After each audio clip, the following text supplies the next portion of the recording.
Dios te bendiga, te hablamos de parte de una mano amiga. Queremos seguir hablando sobre el liderazgo y de permanecer en Cristo. Hemos hablado en otras ocasiones anteriores de que el Señor dijo, esta es la sangre del pacto que yo hago con todos los hombres hace 2000 años, cuando celebró la última Pascua o la última cena. Y hemos hablado de que hay que permanecer en Cristo, porque permaneciendo en Cristo es como permanecemos en ese pacto que Él hizo con los hombres. Y entonces queremos seguir hablando en el libro de Corintios capítulo 11, empieza hablando el apóstol San Pablo a los Corintios sobre el liderazgo de permanecer en Cristo, porque dice que Cristo es la cabeza del hombre y el hombre es cabeza de la mujer, y la cabeza de Cristo pues es Dios.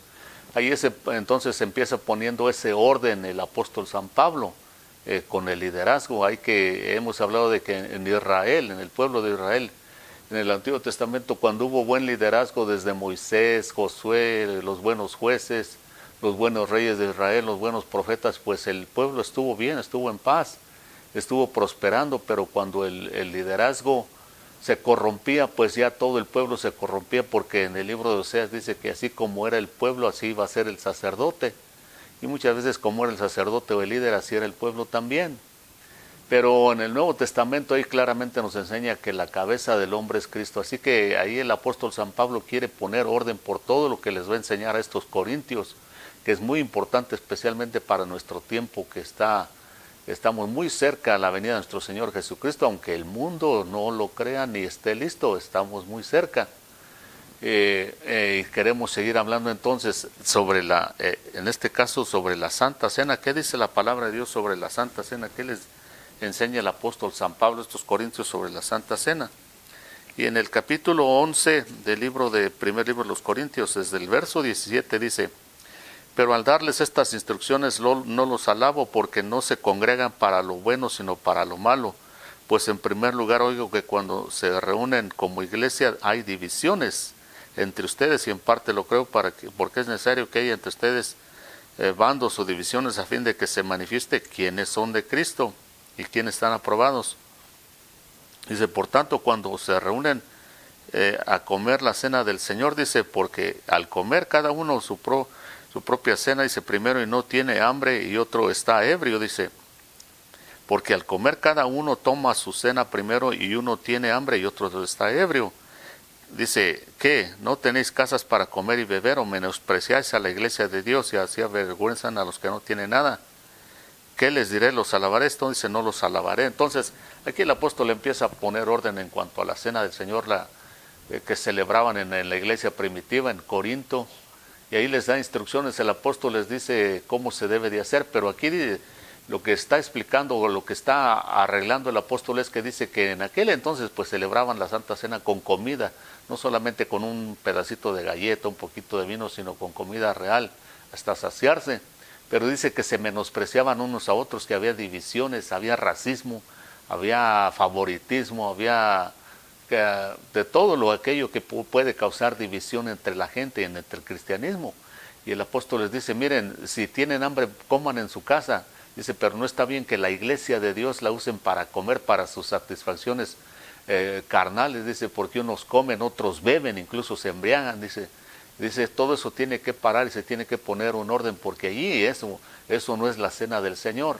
Y entonces les explica, porque yo recibí de parte del Señor que el día que fue crucificado, dice, tomó el vino y dijo, esto representa la sangre mía del nuevo pacto. Y luego tomó el pan y dijo, y esto representa el cuerpo mío que va a ser quebrantado por ustedes. Dice, cada vez de que lo hagan van a anunciar mi muerte, mi resurrección y mi segunda venida.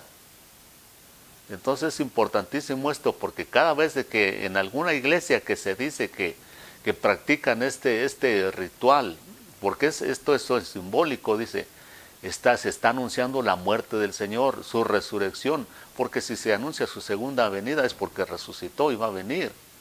Y mucha gente, desafortunadamente, aunque practican esto en las iglesias, no está lista para su segunda venida. Fíjense nomás qué trágico. Están anunciando algo para lo cual no están listos. Pero entonces vean lo que el apóstol sigue diciendo aquí. En el capítulo 11, del verso 27, entonces dice, por tanto, el que come el pan o bebe la copa del Señor indignamente será culpable del cuerpo y de la sangre del Señor. Por tanto, cada uno examínese a sí mismo y entonces coma el pan y beba de la copa. Porque el que come y bebe sin discernir correctamente el cuerpo del Señor, come y bebe juicio para sí mismo. Por esta razón hay muchos débiles, enfermos entre vosotros, y algunos duermen. Pero si nos juzgamos a nosotros mismos, no seríamos juzgados. Pero cuando somos juzgados, el Señor nos disciplina para que no seamos condenados con el mundo. Así que, hermanos míos, cuando se reúnen para comer, esperaos unos a otros. Si alguno tiene hambre, coma en su casa, para que no reunáis para juicio. Todos los demás asuntos los pondré yo en orden cuando vaya, dice el apóstol.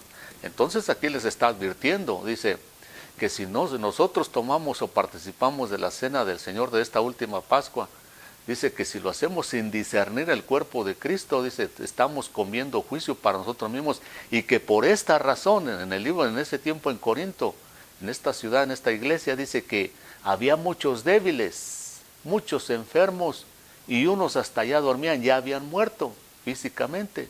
No necesariamente está hablando aquí de ninguna condenación eterna, de ninguna condenación espiritual, pero sí dice que en ese caso de los corintios, como era gente que no sabían discernir el cuerpo del Señor, lo que significaba el solemne significado espiritual que esto tenía, pues entonces incurrían en juicio, dice, porque si nos examinamos nosotros a nosotros mismos, no, entonces vamos a incurrir en juicio, dice, pero si no lo hacemos y menospreciamos el cuerpo de Cristo, dice, tenemos que ser juzgados, y aquí dice con el mundo.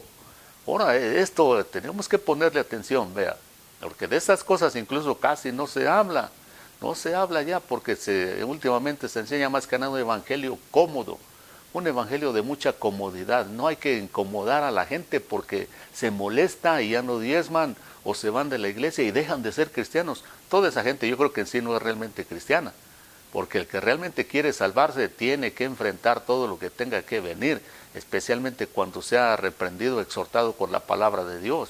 Si hay alguien que no está dispuesto a hacer eso, esa persona lo más seguro es que de ninguna forma va a jamás llegar al cielo, porque siempre están buscando excusas para apartarse de Cristo, y lo más seguro es que su corazón ni siquiera quiere estar con Cristo. Estamos hablando de permanecer en Cristo, y para permanecer en Cristo hay que conocer el pacto que Dios hizo con nosotros, y la única forma de permanecer en ese pacto es en Cristo, porque Dios le reprochó al pueblo de Israel en Hebreos capítulo 8, donde les dijo, voy a hacer un pacto con ustedes, no como el que hice con sus padres cuando los saqué de Egipto. Dice, pero ellos no permanecieron, y cuando no permanecieron en el pacto, el pueblo de Israel les fue mal, muy mal. Entonces a nosotros no nos va a ir diferente, pero aquí dice que incluso que muchos en ese tiempo en Corintio, por no discernir el cuerpo del Señor cuando se practica en las iglesias es solamente simbólico, pero el verdadero cuerpo del Señor, no el de Él, su propio cuerpo de Él que Él tiene, con el que fue crucificado, sino en este caso la iglesia. Todo aquel que es cristiano nacido de nuevo, que pertenece, que está que fue bautizado por este Espíritu Santo de Dios en el cuerpo de Cristo, ese es el verdadero cuerpo en este tiempo, dice, porque muchos no lo saben discernir y lo maltratan, no se aprecian, no lo saben apreciar. Vea, una de las cosas, los problemas serios que nosotros tenemos los seres humanos, y en el cristianismo también no es diferente, es que no hay mucha honestidad, no hay mucha sinceridad. En el caso, vea, de la gente religiosa en el tiempo del Señor Jesucristo, en el capítulo 12, verso 28, aparece del libro de Marcos, aparece este caso de este fariseo, el único caso que yo recuerdo de entre todos los casos que el Señor se presentó a discutir con los fariseos, donde este fariseo dice que oyó que Jesús les había contestado correctamente unas preguntas a otros fariseos, dice, y entonces viene él y le dice, Señor, ¿cuál es el mandamiento más grande de todos? Y le dice, pues el más grande de todos es amarás al Señor con todo tu corazón, toda tu mente, toda tu alma, y el segundo es semejante, ama a tu prójimo como a ti mismo. Y este fariseo dice, bien has contestado, Señor, o Rabí le dice, maestro, porque no reconocían como Señor. Dice, bien has contestado, maestro, que al amar a Dios con todo el corazón, toda la mente, es mejor que los sacrificios, y al prójimo como a uno mismo, dice, es mejor que los holocaustos y todo lo que se pueda hacer. Entonces luego lo último que dice ahí, dice, el Señor Jesucristo, pues dice, cuando vio Jesús que él había contestado sabiamente, le dijo, no estás lejos del reino de Dios. Jesús le dijo lo último que le dijo a este fariseo. ¿Por qué? Porque los fariseos se caracterizaban por no ser honestos, por no ser transparentes, por no examinarse a sí mismos si estaban bien o estaban equivocados. Nunca querían reconocer que estaban equivocados. Todas las ocasiones que se enfrentaban a Jesús era para tentarlo, para quererle poner una trampa, y él les explicaba de una forma y de otra. Por ejemplo, en el buen samaritano, le tiene que dar la parábola el buen samaritano a aquel fariseo, porque Jesús le dice, y le dice, el fariseo cuando el Señor le está dando una explicación de una enseñanza, el fariseo termina diciendo, bueno, ¿y quién es mi prójimo? Como diciendo, pues yo no conozco ningún prójimo, yo no tengo prójimos, queriendo excusarse. Y Jesús le tiene que dar toda la parábola del buen samaritano para decirle quién es su prójimo. Cuando lo tientan en cuanto a los impuestos, que les tiene que decir, miren, denle a Dios lo que es de Dios y al César lo que es de César. Y así, cuando le hacen la pregunta a aquellos, los saduceos, de que cuando haya la resurrección, de quién va a ser mujer aquella que se casó con 7 hermanos. Y el Señor les tiene que dar unas explicaciones bien sabias, bien exquisitas para convencerlos, porque ellos tenían ese problema serio de que no eran honestos para nada. De todo querían autojustificarse y pensar que todo el mundo estaba mal, menos ellos. Y este es el único fariseo que contesta sabiamente o honestamente. Y por eso Jesús termina diciéndole, si sigues con esa honestidad y sinceridad, tú fariseo, que eres el único que he visto que ha usado de la honestidad, aparte de todos los demás, dice, si sigues así, te vas a encontrar en el reino de Dios. Esto es muy trágico, porque entonces Jesús le está diciendo, tu problema no es el conocimiento, no es que no sepas, es tu honestidad, es que ni siquiera te ves al espejo y quieres ser honesto contigo mismo. Entonces, por eso allá en la cena del Señor, el apóstol les está diciendo a los corintios, si nos examinamos a nosotros mismos, si reconocemos cuando estamos mal, equivocados y arreglamos la situación, no incurrimos en juicio, porque después mucha gente que no es honesta y sincera en las iglesias menosprecian la cena del Señor, la toman indignamente, y por eso el apóstol dice, por eso muchos están débiles. El que está débil no puede permanecer en Cristo, porque en este mundo que vivimos, aunque ya somos más que vencedores, para permanecer hay que estar fuerte en Cristo, alimentarnos con la palabra de Dios, con la oración, con una vida espiritual sana. De otra forma nos arriesgamos mucho a no permanecer en Cristo, porque entonces al vivir una vida mediocre, débil, no hay muchas posibilidades que alguien permanezca en Cristo. Dice, incluso muchos están enfermos. Vea que si no nos examinamos, dice que entonces Dios nos tiene que juzgar con el mundo. En esta pandemia que todavía apenas va terminando, ¿cuánta gente que se llamaba cristiana murieron en esta pandemia? Y gente joven también. Ahora, yo no estoy diciendo que todos murieron porque estaban mal delante de Dios, pero ¿cómo lo sabemos? No creo que sea la voluntad de Dios que mucha gente cristiana muera prematuramente, porque Dios tiene un propósito y hay mucha necesidad en este mundo para vivir aquí 100 años, y no acabaríamos con tanta necesidad de llevar a Cristo a toda la gente que no lo conoce. Y no solamente en la pandemia, pero cuando hay un terremoto, cuando hay una catástrofe, también muere gente cristiana, y muchas veces, ¿por qué? Aquí dice el apóstol, no es porque yo lo diga, porque muchos no saben discernir, no aprecian el cuerpo de Cristo, no aprecian la iglesia, siempre están criticando al pastor, a la gente, todo el tiempo ven lo malo y nunca ven lo bueno, nunca se ponen a orar por nadie, pero sí critican y juzgan.